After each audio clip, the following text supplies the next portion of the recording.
Atos 9 conta a história de Paulo e da sua conversão. Quem foi Paulo? Paulo era um fariseu. Fariseu quer dizer aqueles homens que foram criados debaixo da lei, conhecedor da lei, um homem altamente intelectualizado. Paulo também era romano, além de ser judeu. Ele também era de descendência romana, cidadania romana, ou seja, Paulo era da alta sociedade romana. E Paulo era um perseguidor da igreja, um assassino de crentes. Paulo era aquele tipo de homem odiado pela igreja. Mas aí no capítulo 9 conta como foi a sua conversão. Ele indo para Damasco para poder assassinar e perseguir e assassinar crentes. Paulo tem um encontro com Jesus.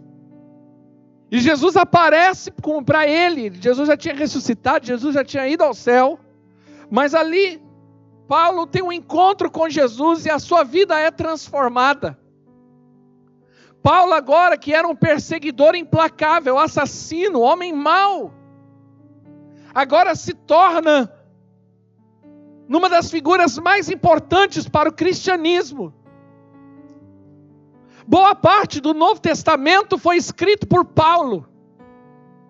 Boa parte das doutrinas cristãs foram concebidas por inspiração de Deus, Paulo escrevendo. Então Paulo até hoje ele se torna uma das figuras mais importantes do cristianismo. Alguns escritores dizem que se não fosse Paulo, provavelmente não teríamos a estrutura da igreja como temos hoje. Porque Paulo foi um apóstolo, um pregador para os gentios, um homem que influenciou a sua geração. E ainda influencia cada um de nós hoje com o seu exemplo e com o seu escrito. O seu testemunho é poderoso. Agora, o que aconteceu com Paulo para que tudo isso, para que ele chegasse a ser quem ele foi? Paulo passou pelo primeiro processo que todo mundo precisa passar. O processo de ter um encontro com Deus. De ter uma experiência de novo nascimento. Jesus diz lá para Nicodemos, em João capítulo 3, se não nascer de novo, não pode entrar no reino de Deus. Então a porta de entrada para o cristianismo, a porta de entrada para o céu e para o reino de Deus, é o novo nascimento. É uma experiência única, individual, que acontece com todo aquele que tem um encontro pessoal com Cristo.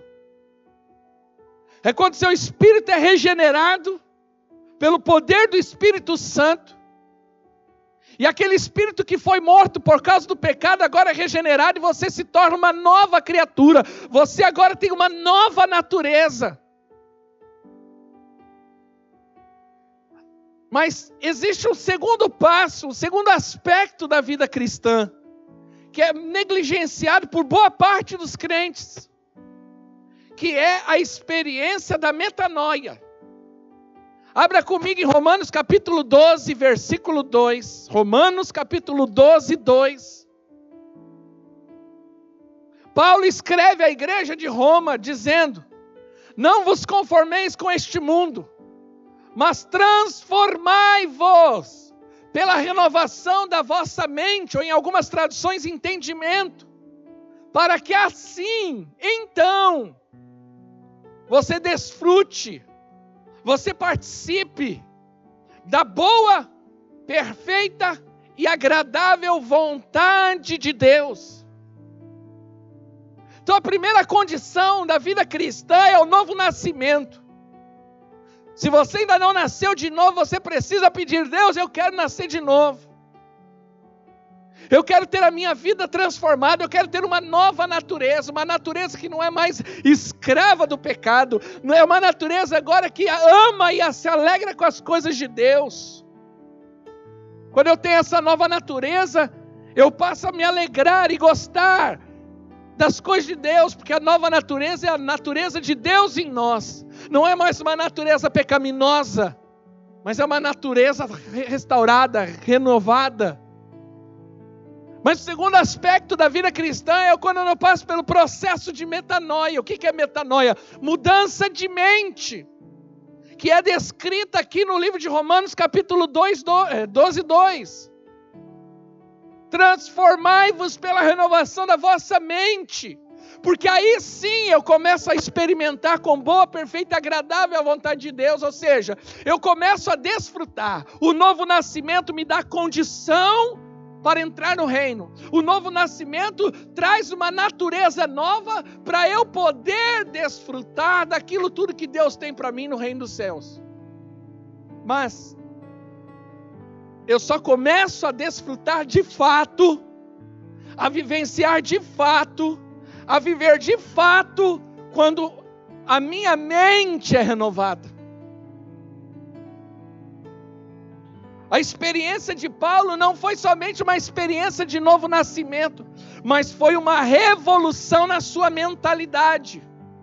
Ele chega a escrever a carta aos Filipenses, capítulo 3. Ele chega a escrever dizendo: olha, tudo aquilo que para mim era lucro, agora eu tenho como esterco. Eu não tenho valor nenhum, ou seja, aquilo que outrora, na antiga natureza, eu valorizava, agora aquilo não tem valor nenhum, porque para mim o que tem valor são as coisas excelentes de Cristo. Um sinal de que eu nasci de novo, não é o fato de eu estar em uma igreja, não é o fato de eu ter uma Bíblia, mas o sinal de um novo nascimento é quando essa nova natureza começa a mudar os meus valores. Então aquilo que era do mundo, que outrora eu tinha prazer, eu deixo de ter prazer, porque a minha natureza não é mais compatível com aquilo. Então ninguém precisa dizer para mim alguma coisa. O próprio Espírito Santo de Deus que habita em mim, ele já colocou algo no meu coração e não é mais compatível. Então mesmo que eu queira mentir, eu não consigo. E se eu mentir, eu já não me sinto tão bem.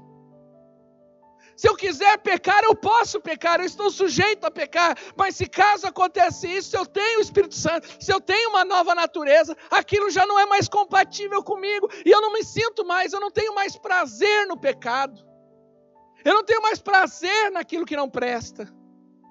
Porque a minha nova natureza agora também está gerando uma nova mentalidade, que é uma revolução nos nossos valores.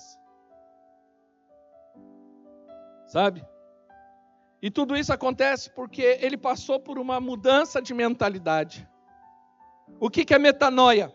É o processo de mudança da nossa mentalidade para alinhar-se com a vontade de Deus. E o processo primordial de Deus em nossas vidas depois da salvação é o processo de metanoia. Por que Deus permite processos? Por que existe o deserto na vida de todo crente? Para que o processo da metanoia aconteça. Quando Deus pegou o povo e tirou o povo do Egito, Ele não colocou diretamente na terra prometida. Houve o deserto. O deserto ele simboliza um período de processos. Por quê? Porque o povo sai do Egito com uma mentalidade escrava.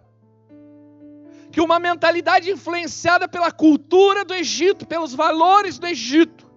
E isso aponta para o mundo. Nós saímos do mundo, o mundo tem valores, o mundo tem uma cultura.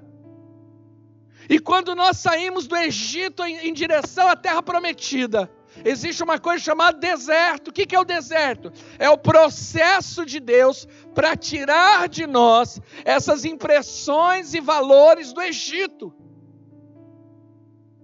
Porque enquanto não houver essa mudança de valores, vai acontecer o que aconteceu com o povo que saiu do Egito. Eles saíram do Egito, mas o Egito não saiu deles. Eles estavam longe geograficamente do Egito. Mas ainda o Egito, os valores, a cultura do Egito ainda era forte dentro deles. Ao ponto deles falarem, eu acho que isso aqui não é vontade de Deus, eu preferi estar de volta no Egito, comer a comida do Egito, desfrutar do que o Egito fazia. Eles estavam como escravos, sofrendo no Egito.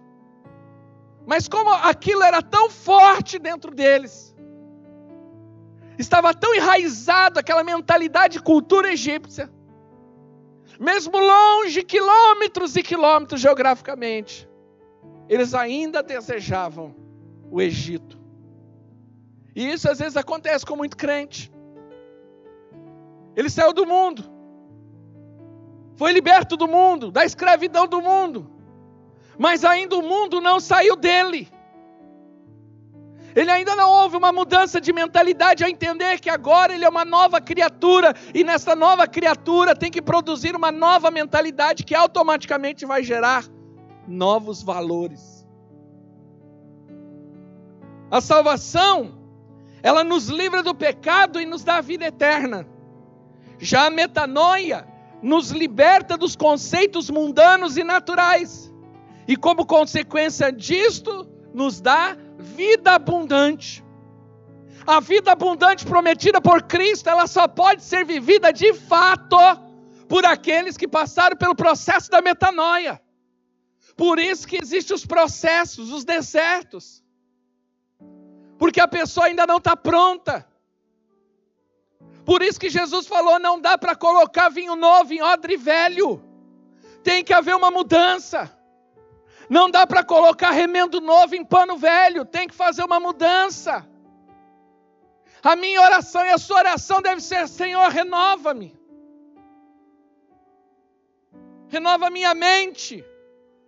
Renova meus valores. Essa deve ser a nossa oração e darmos permissão para que o Espírito Santo nos mude. João 10:10. Um texto conhecido da Bíblia diz, o ladrão vem somente para roubar, matar e destruir.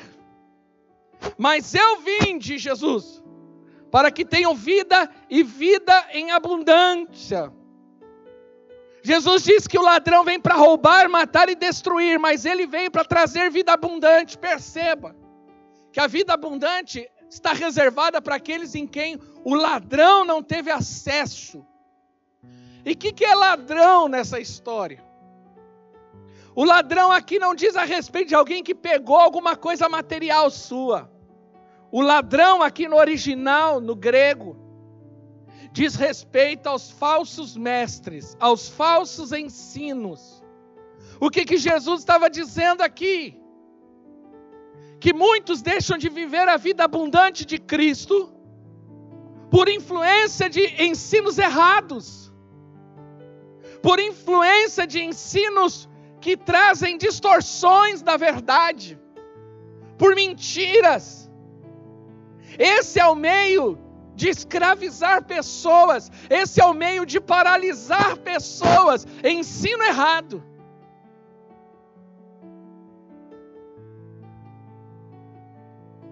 Por isso que há muitos que creem em Cristo, mas ainda vivem como escravas, deixando de desfrutar do melhor. Mas em nome de Jesus eu declaro, profetizo sobre a tua vida, que o Espírito Santo, por meio da sua palavra e do seu poder, há de renovar a nossa mente nesses dias, e preparar cada um de nós para viver de fato a vida abundante que Ele quer. Mas isso precisa passar por um processo de mudança. Sabe? Primeira coisa que eu queria falar nessa manhã é que uma mente não renovada produz uma fé errada. Não basta ter fé, tem que ter a fé certa. Uma fé errada produz frutos errados, consequências erradas, e você é o resultado direto daquilo que você pensa ser. A sua forma de pensar define o seu conteúdo. Por isso que Paulo diz, não vos conformeis, não tomei a forma deste mundo. Não pense como esse mundo, não tenha os valores desse mundo, mas seja renovado pelo processo de transformação da mente, porque aí sim você está preparado para viver as coisas de Deus. Mas uma mente não renovada, ela produz frutos errados. E a sua mentalidade define o seu estilo de vida, o que você é, como você vive, as consequências, o que você está vivendo hoje. É fruto de uma mentalidade. que você se sinta confrontado, mas não acusado. Mas deixa eu falar uma coisa séria para a igreja hoje, nessa manhã.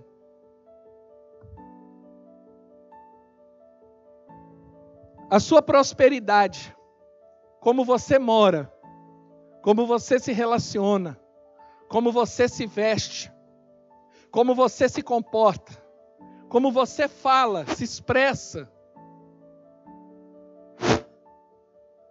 a sua conta bancária, tem tudo a ver com a sua mentalidade. Tem tudo a ver com a sua mentalidade.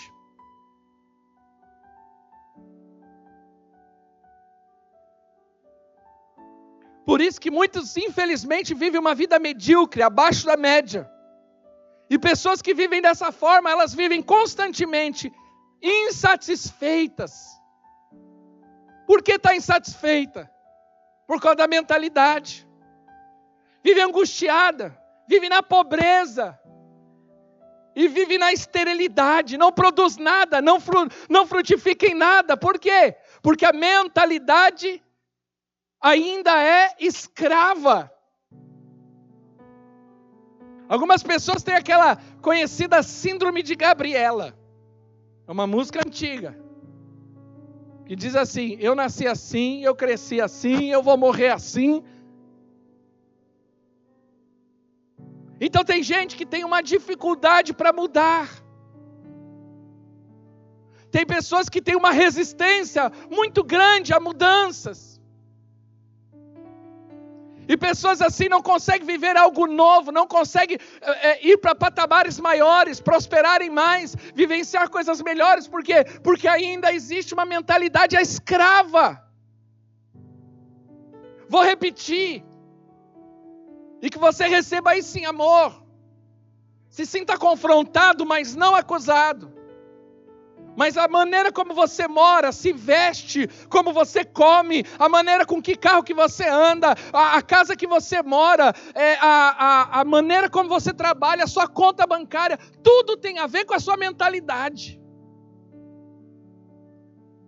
E uma mentalidade limitante leva a pessoa a viver uma vida estagnada. E a grande artimanha do diabo não é impedir você, é aprisionar você numa mentalidade errada.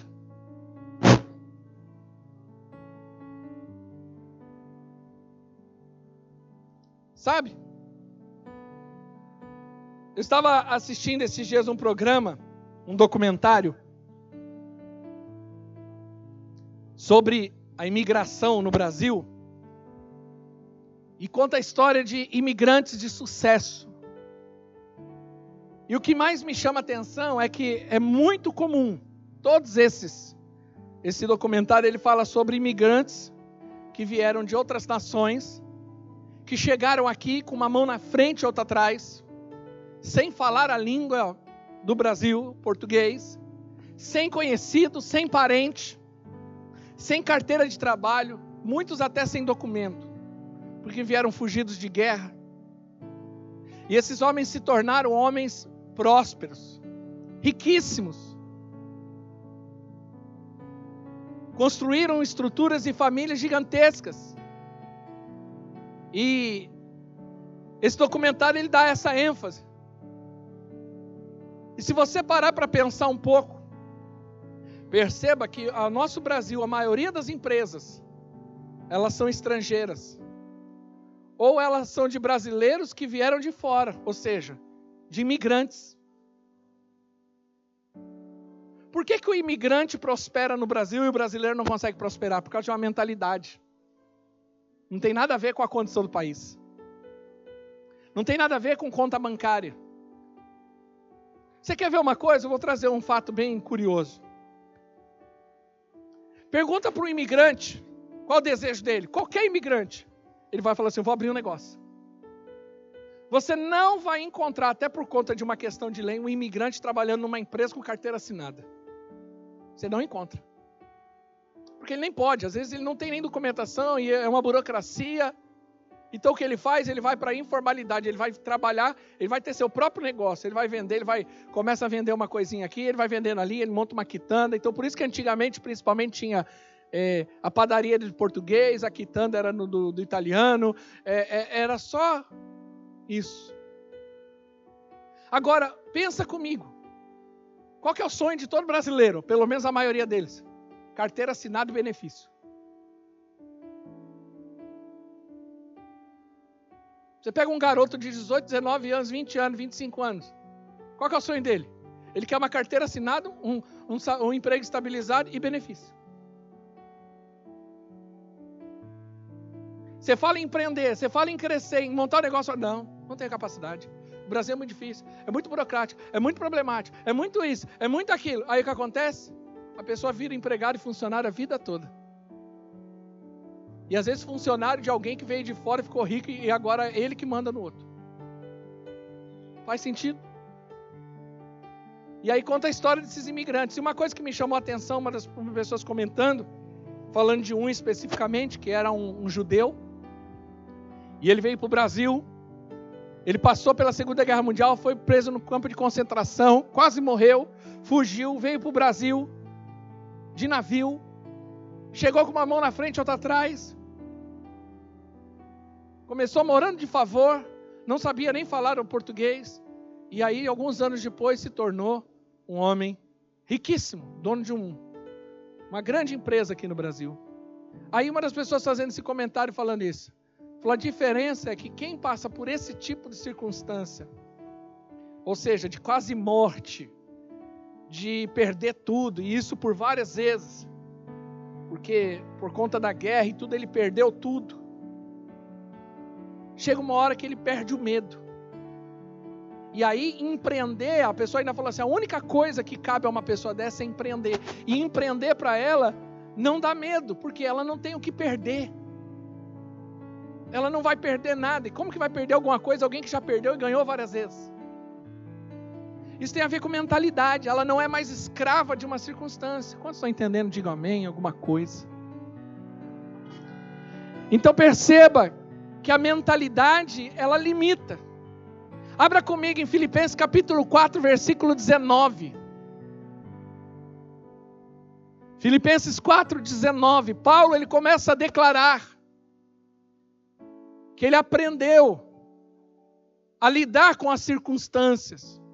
Então, se você pegar uns versículos antes, você vai ver isso. Ele fala assim, aprendi a viver com muito, aprendi a viver com pouco, aprendi a passar necessidade, aprendi a ter abundância, posso todas as coisas naquele que me fortalece, no versículo 13. Mas aí no versículo 19, para mim, está a chave da prosperidade de Paulo. Capítulo 19, versículo 19 do capítulo 4 de Filipenses diz, e o meu Deus, segundo as suas riquezas, suprirá em Cristo Jesus todas as vossas necessidades.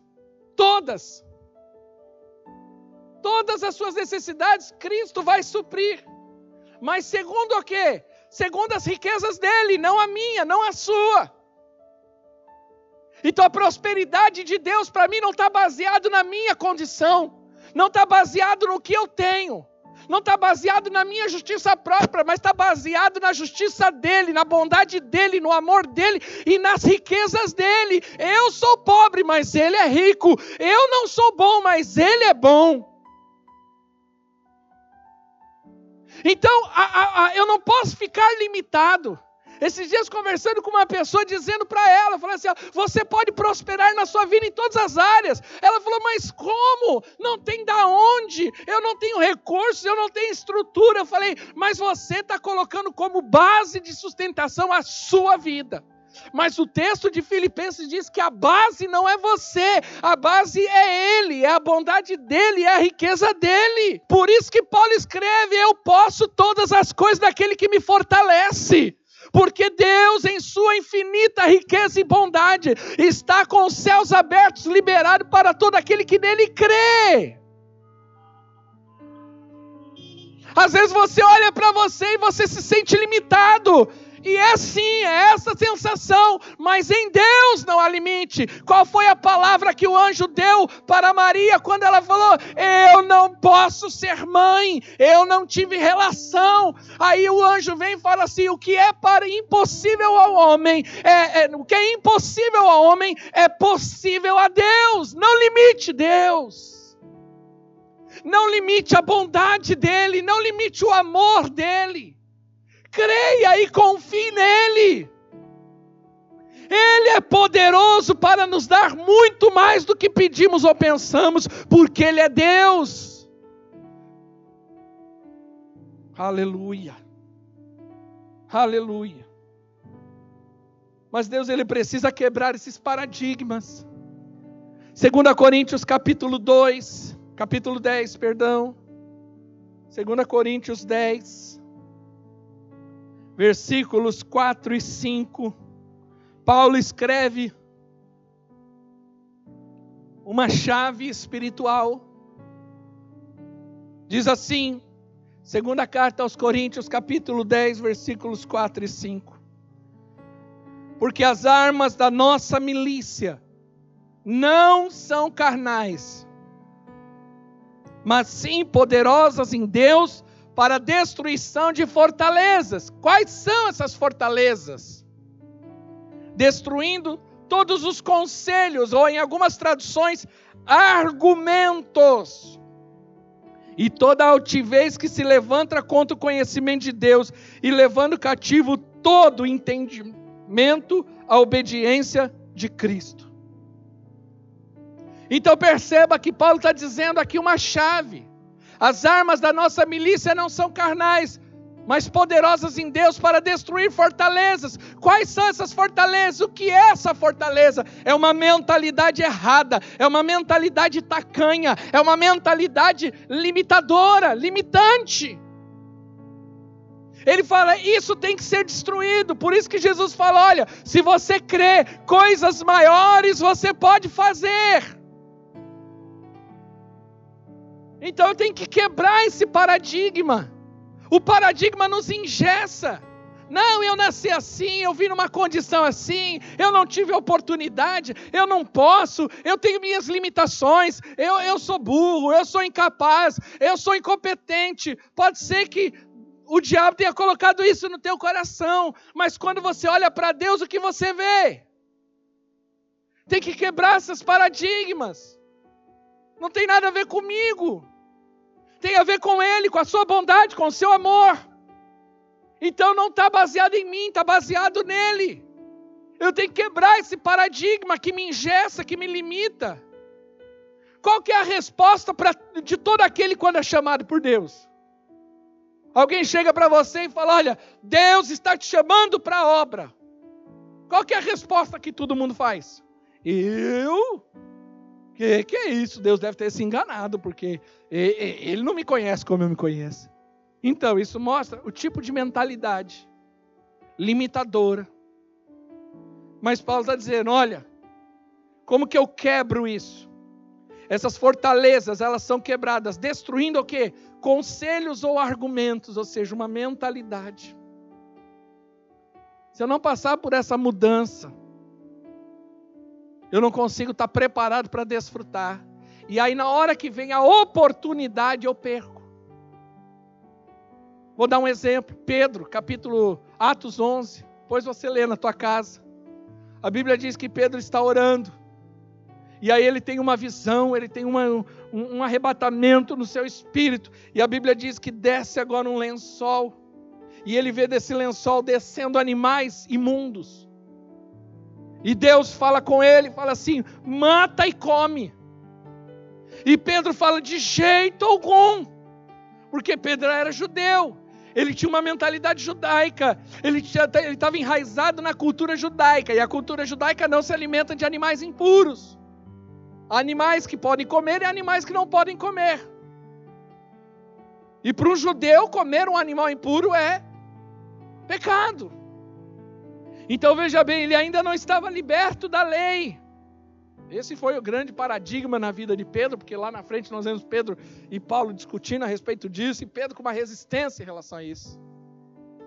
E Deus por 3 vezes, falando com ele, por 3 vezes ele falou não para Deus. Deus na verdade estava preparando, ou querendo preparar Pedro, para se tornar alguém que estivesse pronto para pregar para os gentios. Porque na cabeça de Pedro, o cristianismo era para ficar só ali em Jerusalém, só ali para judeu, vamos ficar no nosso grupo, nossa turminha. E Deus deu uma ordem, Jesus falou, ide pregai o evangelho em todas as nações. Então o evangelho não era para ficar limitado numa região, para um grupo específico, para um povo específico. O evangelho do reino de Deus era para ser expandido a todas as nações, para todos os homens e mulheres que estivessem dispostos a ouvir. Mas Pedro, ele falou não para Deus, não para a oportunidade. Por quê? Porque ainda estava com uma mentalidade errada. Ele era o Pedro, o homem que pregava o evangelho, já tinha falado para 3.000 pessoas se converteram, é o cara que quando passava, a sombra curava, mas ainda tinha essa resistência nele. E aí Deus levanta Paulo. Paulo é conhecido como o pregador dos gentios, ou seja, dos não-judeus. Por que foi Paulo e não Pedro? Porque Pedro perdeu a oportunidade, isso ao meu ver. Pedro teve uma oportunidade. Mas por conta da sua mentalidade, ele falou, não quero, não estou pronto. Não é isso. Ele disse não para Deus, para o propósito. E quantos não estão falando não para o propósito? Vê como uma mentalidade errada é perigosa. Primeiro, Paulo, ele matava a crente achando que estava fazendo o que era certo. Mentalidade, antes de se converter. Tem muita gente fazendo coisa errada achando que está fazendo o que é certo. Por causa de uma mentalidade. De uma mentalidade errada. Não teve a sua mente renovada. Então ele ainda produz frutos errados. E ainda colhe consequências erradas. Por conta de uma mentalidade errada. Mas ele ainda dentro dele acha que ele está fazendo certo. Uma das as orações que eu mais faço ultimamente é a oração que Paulo falava. Eu não estou aqui por palavras de persuasão humana, mas pelo poder de Deus, porque não dá para ficar persuadindo gente, ficar discutindo com gente. Eu em nenhum momento eu tento ficar argumentando muito, porque argumentar com carne não dá. Argumentar com carnal não dá. A primeira carta aos Coríntios, Paulo fala, aquele que é espiritual entende as coisas do Espírito, mas quem não é, não entende, não discerne. Então não dá, uma natureza não dá para ficar competindo com a outra. E às vezes tem gente negando o propósito de Deus, dando as costas para o propósito de Deus. Por quê? Porque ele tem uma mentalidade errada. Ele ainda não passou por uma renovação da mente, ele ainda tem uma mentalidade mundana. E eu não estou dizendo uma mundana ruim. Porque às vezes quando eu falo mentalidade mundana, você fala assim, é pecaminoso, gosta de droga, de prostituição. Não. Eu estou falando de uma mentalidade mundana. Nós não somos desse mundo. Nós temos a Bíblia diz, a primeira carta aos Coríntios, capítulo 2, que nós temos a mente de Cristo. Os nossos valores são do reino, não da terra. Como eu sei que o meu valor está alinhado com o de Deus e não da terra? É simples. Para mim é simples. É todos os valores baseados na palavra de Deus. Tudo aquilo que o mundo valoriza demais é o que o Deus valoriza de menos. Vou dar um exemplo. Lembre-se. Se sinta confrontado e não acusado. E que o Espírito Santo te conduza. O que o mundo valoriza hoje? Posição, status, influência. E o que Cristo fala? Sobre servir, sobre ser o menor. O que o mundo valoriza hoje? Perceba na internet. Hoje eu estava comentando essa semana, os jovens de hoje, eles são essa geração de jovens é uma geração que tem milhares de seguidores, mas nenhum amigo. Não sabe se relacionar, não sabe ter comunhão. O que Cristo valoriza? Qual que era o grande valor da igreja de Atos? A comunhão, o estar junto, o partir do pão, o compartilhar, o confraternização. O que o mundo valoriza? Eu vou falar para as mulheres. O mundo valoriza que a mulher saia de casa, trabalhe que nem uma louca, tenha posição, carro bom, roupa boa, mas largue seus filhos para trás. Isso é o que o mundo valoriza. O Estado cuida dos seus filhos. O Estado vai tutelar os seus filhos. Por que está cheio de pai desesperado ultimamente nessa pandemia? A maioria dos pais estão desesperados.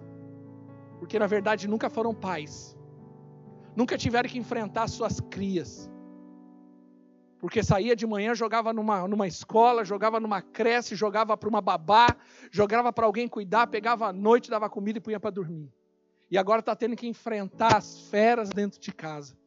E como ele nunca conseguiu ser pai, agora tem dificuldade. Tem dificuldade de fazer uma lição junto. Tem dificuldade de pôr no cantinho, porque ele nunca teve que fazer isso. Alguém estava fazendo isso por ele. Alguém estava fazendo isso por ela. Porque o mundo valoriza isso. Nós precisamos tomar cuidado, igreja. Os valores do mundo às vezes estão entrando dentro das nossas casas, das nossas vidas. O que o mundo valoriza? O egoísmo, porque o mundo agora é egocêntrico, é humanista. Não se preocupe com você, deixe os outros. Não se preocupe com os outros. Você já tem problema demais. Como que você vai cuidar do problema dos outros se você já tem problema? Como que você vai cuidar dos outros se você não consegue cuidar de si mesmo? É assim que o mundo pensa. Olhe para o teu umbigo. Olhe para você. Isso é o que o mundo valoriza. Mas Cristo não. A Bíblia diz que Cristo deu a sua vida por conta dos outros. Os homens de Deus e mulheres de Deus sempre desgastaram sua vida por conta dos outros. Jesus falou assim, no reino de Deus as coisas são as seguintes: quem quiser ser o maior, que seja o menor. Seja pronto para servir. Essa é a mentalidade que deve permear o nosso coração e nosso espírito. Essa é a mentalidade de Cristo, de um cristão genuíno. Que nesses dias, eu preciso encerrar aqui, o Senhor possa renovar a nossa mentalidade em nome de Jesus. Feche os teus olhos. Se essa palavra foi para você, peça a Deus que renove a tua mente. Peça para que o Espírito Santo venha ministrar o teu coração e mudar a tua mentalidade. Fala para Deus, Deus, eu permito a mudança necessária. Me traz a revelação daquilo que eu não enxergo, daquilo que eu não consigo ver. Espírito Santo, ajuda. Abre os olhos do entendimento. Abre os olhos do entendimento para que eles entendam no Espírito a revelação do teu propósito, da tua vontade. Quebra as cadeias, paradigmas de uma mentalidade errada, que produz uma fé errada, que produz um comportamento errado e, infelizmente, consequências problemáticas. Espírito Santo, eu sei que o Senhor está falando com este homem, com esta mulher, com esse jovem e com todo aquele que escuta esta palavra. Senhor, conduz esse homem, essa mulher a uma mudança poderosa de mentalidade, para que possamos desfrutar da tua boa, perfeita e vontade de Deus. Toca na vida desse homem agora e dessa mulher. Tira toda resistência, seja ela de ordem natural ou espiritual, caia por terra agora em nome de Jesus. E que o Espírito de Deus possa renovar, meu Deus, a nossa mente. Transforma-nos, Pai. Tira toda a mentalidade mundana, natural, carnal, e nos dá uma mentalidade espiritual. Nos dê a mente de Cristo, os valores de Cristo. Nos faz ter as percepções de um cristão genuíno, Pai. Em nome de Jesus. Em nome de Jesus. Que o Senhor te abençoe. Que o Senhor te guarde. Que o Senhor faça resplandecer sobre o seu rosto e te dê a paz. Que você tenha uma semana abençoada. Que você tenha uma semana que você desfrute do favor de Deus. Semana que vem estaremos aqui com o pastor Almir. Vai ser algo grandioso. Procure chegar mais cedo, dar o seu nome antes e vá na paz do Senhor. Deus abençoe. Um bom dia a todos.